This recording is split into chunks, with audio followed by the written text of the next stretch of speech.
दोस्तों 6 अप्रैल 2025 को उत्तर प्रदेश के प्रयागराज जिले में एक ऐसा वाकया हुआ जिसने देश भर में चर्चा और चिंता दोनों को जन्म दिया। रामनवमी के दिन प्रयागराज के गंगा पार क्षेत्र के सिकंदरा गांव में स्थित हजरत सालार मसूद गाजी की दरगाह पर कुछ युवकों ने चढ़कर भगवा झंडा फहराया और जय श्री राम के नारे लगाए।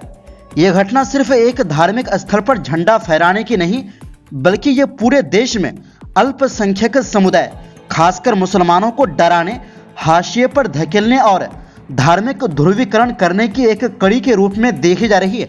और ये ऐसे समय में हुआ है जब मुसलमानों के अंदर वक्फ अमेंडमेंट बिल को लेकर पहले से ही गुस्सा है।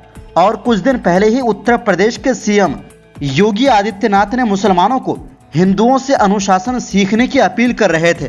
दरअसल रामनवमी के मौके पर कुछ हिंदू संगठन बाइक रैली निकाल रहे थे। इसी दौरान कुछ युवक दरगाह परिसर में घुसे, दीवार से होते हुए छत पर चढ़ गए और गुंबद के पास भगवा झंडा लहरा दिया।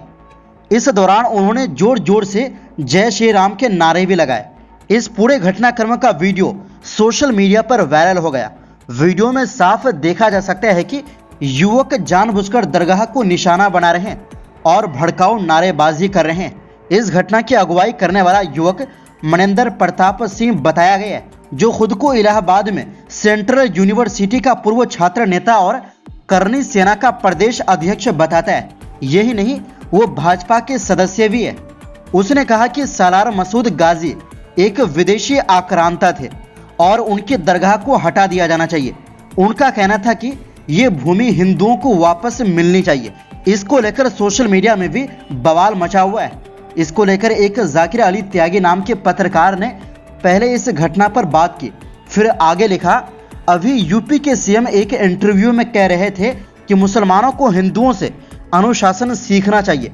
माफ कीजिए सीएम साहब, ऐसे अनुशासन की मुसलमानों को बिल्कुल आवश्यकता नहीं, बल्कि आपको मुसलमानों के उनके अपने अनुशासन से सीख लेने की जरूरत है। और मुसलमानों के धार्मिक प्रोग्रामों की वीडियो अपने लोगों को सौंपे कि कैसे वो बिना किसी को तंग किए, बिना किसी को उकसाए अपने त्योहारों को शांति से मनाते हैं। दरअसल कुछ ही दिन पहले उत्तर प्रदेश के मुख्यमंत्री योगी आदित्यनाथ ने एक विवादित बयान में कहा था कि मुसलमानों को हिंदुओं से धार्मिक अनुशासन सीखना चाहिए। उन्होंने ये बात सार्वजनिक सड़कों पर नमाज पढ़ने को लेकर कही थी। उन्होंने महाकुंभ का उदाहरण देते हुए कहा कि करोड़ों हिंदू श्रद्धालु एकत्र होते हैं, लेकिन फिर भी कोई अव्यवस्था नहीं होती। उन्होंने वक्फ बोर्ड पर भी हमला बोलते हुए कहा कि ये लूट का अड्डा बन गया है। राज्यसभा मेंबर इमरान प्रताप गिरी ने भी योगी के इस बयान पर और जो भगवा झंडा फहराया गया है इसको लेकर सवाल उठाया है। वहीं शहनवाज नाम के एक ट्विटर यूजर ने लिखा, इलाहाबाद में रामनवमी पर चरमपंथियों ने सालार मसूद गाजी की दरगाह की छत पर चढ़कर खूब उत्पात मचाया। ये मामूल बन चुका है। हर त्योहार यात्रा पर ये चरमपंथी यही करते हैं। कुछ रोज पहले सीएम आदित्यनाथ ने एक बयान में कहा था, हिंदुओं से धार्मिक अनुशासन सीखना चाहिए। क्या यही अनुशासन है? मनीष कुमार नाम के एक यूजर ने लिखा, सिर्फ 36.54% मूर्खों के कारण शेष 63.46% लोगों का जीवन नर्क बनने में ज्यादा देर नहीं है, क्योंकि सबका नंबर आएगा और सबका मालिक एक है। HR जाट लिखते हैं, ये वही भाजपा सरकार है जो कहती थी कि मुस्लिम सड़क पर नमाज पढ़ रहे हैं। आज यही भाजपा के चमचे ना कि मुस्लिम धर्म का अपमान कर रहे हैं, ये हमारे हिंदू धर्म का ही अपमान कर रहे हैं, जो किसी भी धार्मिक परंपराओं के खिलाफ है। ये हिंदू हो ही नहीं सकते। हबीब खान लिखते हैं, क्या फायदा करोड़ों अरबों के राम मंदिर बनाने का जब तुम्हें जश्न मस्जिद और दरगाहों पर ही मनाना है। इससे अच्छा तो मुसलमान बन जाओ, फिर खूब जश्न मनाओ। बता दें कि ये वही प्रयागराज है जहां महाकुंभ के दौरान मुस्लिम समुदाय ने इंसानियत की बेहतरीन मिसाल पेश की। भारी भीड़ के चलते भगदड़ मच गई थी, जिसमें कई लोगों की मौत और घायल हो गए थे। ऐसे में मुसलमानों ने मस्जिदों, इमाम बाड़ों और घरों के दरवाजे श्रद्धालुओं के लिए खोल दिए थे। उन्हें खाना, पानी और आराम करने की जगह दी गई थी।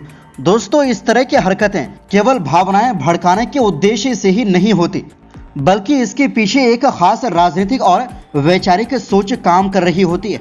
घटना के बाद पुलिस हरकत में आई है। वीडियो के आधार पर आरोपियों की पहचान की जा रही है। लेकिन अभी तक किसी सख्त कार्रवाई की खबर नहीं है। स्थानीय प्रशासन ने इलाके में शांति बनाए रखने की अपील की है, लेकिन ये सवाल बना हुआ है कि धार्मिक स्थलों की पवित्रता की रक्षा आखिर कैसे की जाएगी और क्या ऐसे मामलों में केवल अपीलें ही काफ़ी है। ये पहली बार नहीं है जब किसी मुस्लिम धार्मिक स्थल को निशाना बनाया गया हो। पिछले कुछ वर्षों में कई ऐसी घटनाएं सामने आई है। मस्जिदों के बाहर लाउड स्पीकर पर जय श्री राम के नारे लगाए गए।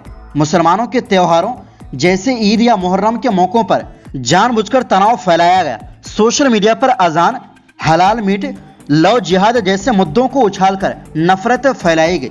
मुस्लिम दुकानों और व्यापारियों का बहिष्कार करने की अपीलें की गई। यहाँ तक कि मदरसों को लेकर भी सवाल उठाए जाते हैं और हर बार अल्पसंख्यक समुदाय को संदेह की नज़र से देखा जाता है। जबकि भारत एक धर्मनिरपेक्ष लोकतांत्रिक देश है जिसकी खूबसूरती इसकी साझी विरासत और विविधता में है। लेकिन पिछले कुछ समय से एक खतरनाक ट्रेंड सामने आया है, जहां एक विशेष समुदाय को लगातार टारगेट किया जा रहा है। मुसलमानों को टारगेट क्यों किया जा रहा है? पहला, राजनीतिक ध्रुवीकरण। चुनाव जीतने के लिए कुछ राजनीतिक ताकतें जनता को धर्म के आधार पर बांटने का काम करती है। जब हिंदू और मुस्लिम आमने सामने खड़े हों तब नफरत फैलाना आसान हो जाता है। दूसरा, वोट बैंक की राजनीति। एक समुदाय को खतरा बताकर दूसरे समुदाय के वोट जुटाना एक पुरानी रणनीति बन चुकी है।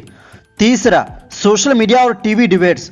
आजकल सोशल मीडिया और कुछ टीवी चैनल नफरत को बढ़ावा देने का जरिया बन चुके हैं। यहाँ मुसलमानों को हर बात पर कटघरे में खड़ा किया जाता है। चौथा, सरकारी चुप्पी और कानून का डर खत्म होना। जब प्रशासन और सरकार की तरफ से कोई सख्त कार्रवाई नहीं होती तब ऐसे लोग और संगठनों का हौसला बढ़ता है। उन्हें लगता है कि वो कुछ भी कर लें, उन्हें कोई रोकने वाला नहीं। ये वक्त है जब समाज को खामोश नहीं रहना चाहिए। हमें धर्म के नाम पर हो रही राजनीति के खिलाफ आवाज उठानी चाहिए। सरकार और प्रशासन को हर धार्मिक स्थल की सुरक्षा सुनिश्चित करनी चाहिए, चाहे वो मंदिर हो, मस्जिद, गुरुद्वारा या चर्च। मीडिया को भी नफरत फैलाने वाली भाषा और बहसों से बचनी चाहिए और समाज में शांति का माहौल बनाए रखने में सहयोग करना चाहिए। जो लोग कानून हाथ में लेते हैं उनके खिलाफ तुरंत और सख्त कार्रवाई होनी चाहिए ताकि एक मिसाल कायम हो। मसूद गाजी दरगाह पर भगवा झंडा फहराना एक छोटी सी घटना नहीं है। ये उस मानसिकता को उजागर करता है जो धर्म की आड़ में समाज को बांटने, डराने और कमजोर करने का काम कर रही है। अगर अभी भी देश का बहुसंख्यक समाज, प्रशासन या मीडिया चुप रहे तो आगे चलकर ये आग हर गली, हर मोहल्ले तक पहुंच जाएगी। देश को नफरत नहीं, इंसाफ और बराबरी की जरूरत है। धर्म किसी का दुश्मन नहीं, लेकिन जब उसका इस्तेमाल सत्ता पाने के लिए किया जाता है तब वो सबसे बड़ा हथियार बन जाता है। तो दोस्तों, इस पर आपकी क्या राय है? कमेंट में ज़रूर बताएं और चैनल को सब्सक्राइब करें, क्योंकि सच बोलने वालों की आवाज़ कमज़ोर नहीं होनी चाहिए और आपका सहयोगी ही हमारी ताकत है।